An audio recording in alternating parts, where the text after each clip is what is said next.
Welcome back. This week we're going to go with a Peeking Caddis that I came up with 10 years back, maybe. Who knows how long ago this was. It's been a while.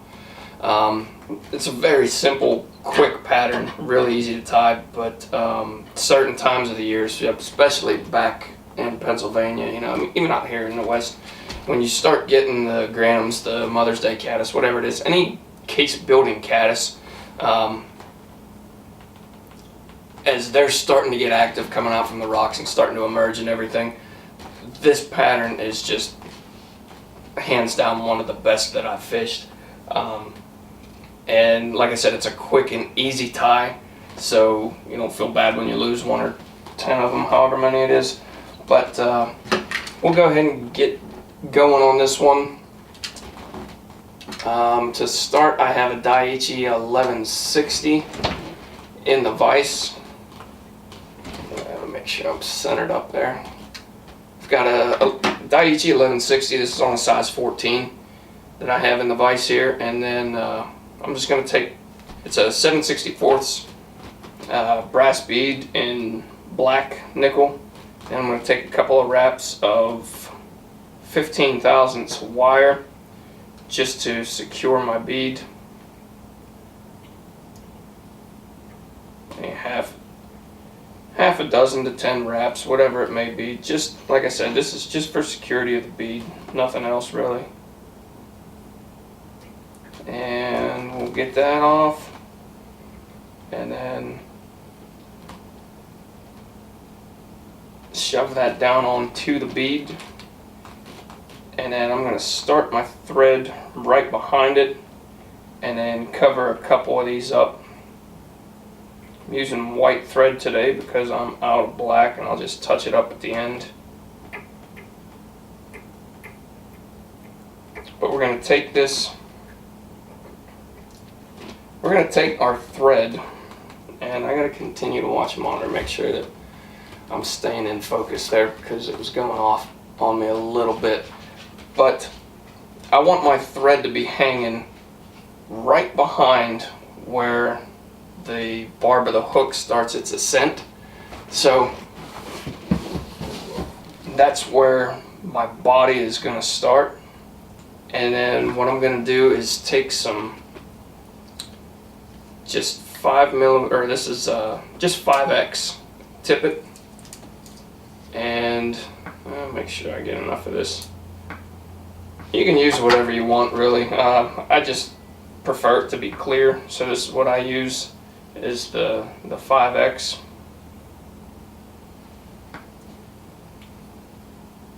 This is just a junk spool that I've had laying around for who knows how long, and probably dry rotted and wouldn't be good for fishing with anyhow. So this is what I'm going to use for my rib. And then I have this clear Scud back in Midge. I'm going to just take this stuff out, and then I should have had this out of the package. These Superfly packages are always a pain to open up for some reason. I haven't bought this stuff years. Hopefully this isn't all dry rotted too. Yeah, it looks like it should be good. So I'm just going to take this, I'm just going to clip a little bit of it off so it won't be such a pain to work with. Typically, if I'm tying these in bulk, I won't clip this off. I'll just keep the product intact and then just work with it. That way I'm not wasting material. But all I did is I cut, I know it's clear, it's tough to see, but I cut just a little V in there, and then that's what I'm going to tie in here. Work with me. Work with me here. It's clear so I can't see it. I'm having a heck of a time. There, we got it. Now, just make sure that when you're working this back here, that it's staying directly over the center. It's not kicking to one side or another on you, because when you go and flip this over your body material, it can wind up just looking pretty bad. Luckily it's clear, so I mean you're not going to notice too much on this one, but if you're doing you know, like the granums that are out of the case and everything. That's going to be a different story, and it'll look a little bit off. So now what I'm going to do on this is I just have some Cactus Chenille. This is Midge, and this is in a dun gray, what I'm going to use. I do this with brown, tan, sometimes even black. It really pays if you have a lot of caddis in your river system. It really pays to go out and look at the substrate that you have, because that's what these caddis are using a lot of times to, when they're building their cases and everything, they're using what's available to them. So like in Pennsylvania, a lot of the streams that I fished, we had a ton of sticks and debris and everything in there. So they would spin their cases, and they would be like a mottled gray, brown, black. They'd have just a bunch of different colors in there, but the one consistent that I found in there was like a gray. So that's what I tend to go with a lot. Out here you get more of the like pebbles and everything that are more readily available to them, so you get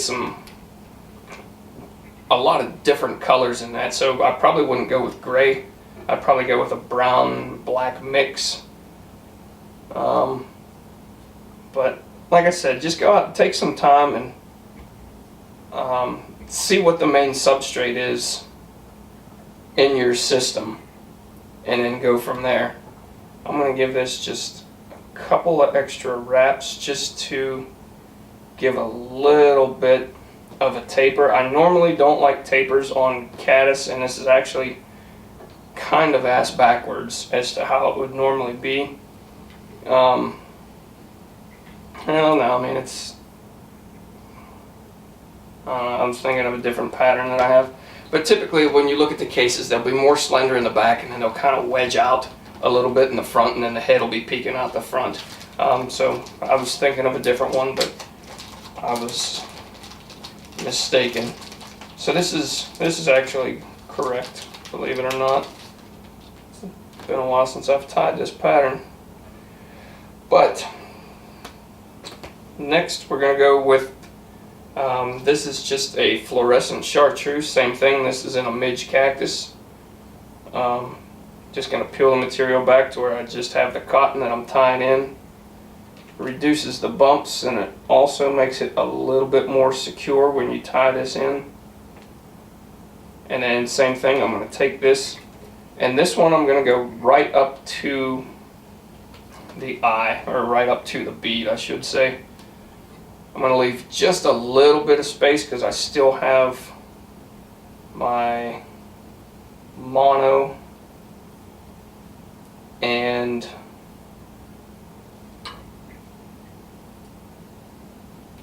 one second here, my mono and my shellback that I'm tying in.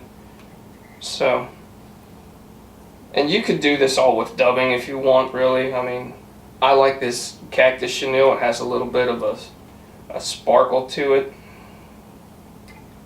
Just kind of stands out a little bit, and this is what I wound up going with. I thought it was quicker overall time with the sparkle, or with the Cactus Chenille, than I did dubbing. But I mean, really, we're talking about seconds, so it doesn't really matter one way or the other. Whichever one you like better, or which one's more readily available to you, I guess. Get that out of the way before it decides to fall.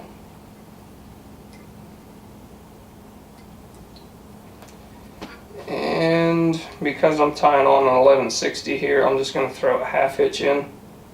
I learned this the hard way many a times tying this pattern. A lot of times, especially with GSP, it'll want to skip on you, and it'll wind up going over your bead, and then you wind up having everything unravel. Well, your shell back at least, and then you're trying to put a little piece on with very little to work with on the front end. So then I'm just going to counter wrap this up to the front, and this is just to help with the shell back. You can omit this step and go strictly with UV if you want, but this is the way that I did it originally, so that's what I'm going to work with here. Then we're going to trim that. get out of there. And see if I can half hitch, or if I can whip finish this.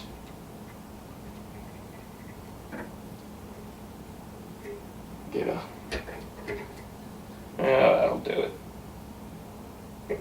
That'll do it. I got some stragglers in there.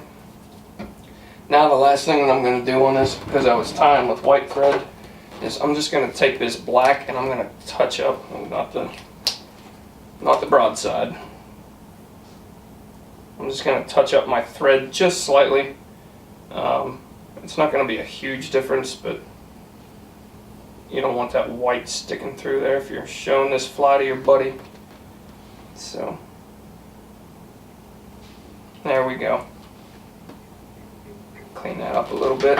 And then the last thing that you can do if you want to, this will protect your mono just a little bit. Sometimes I've had a few teeth get in there and tear up my monofilament, and then my shell back falls off and everything. It just kind of makes a little bit of a mess.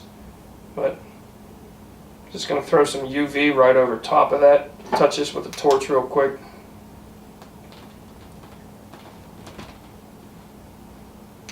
And now you got a little bit more security for that monofilament. But there you have it. There it is. Very quick, very simple Peeking Caddis pattern. There are some out there that are a lot more accurate as far as like the actual case and the you know, I've seen some with you know, just some chenille, and then they burn the end of it, and then they actually have the legs and everything coming out of the case and all that. I don't get that crazy. I don't like spending 15 minutes on a nymph and then losing it on a log or whatever. If you do this start to finish and you have all your materials prepped, you're looking maybe 3 minutes max, and you can bust a lot of these out in no time and not really feel bad when you lose a few of them. But there is the Peeking Caddis. Like I said, the most important part of this is to make sure that you have that little bit of chartreuse sticking out of there, and then tailor your grays or browns, blacks, whatever it may be. I just wouldn't go consistently with one color because they're not going to find all of one thing to use to build their case. But it's enough rambling. That's all there is to it. If you guys have any questions, comments on this one, as always, leave them with me and I'll get back to you. But thanks for watching, and we'll catch you next week.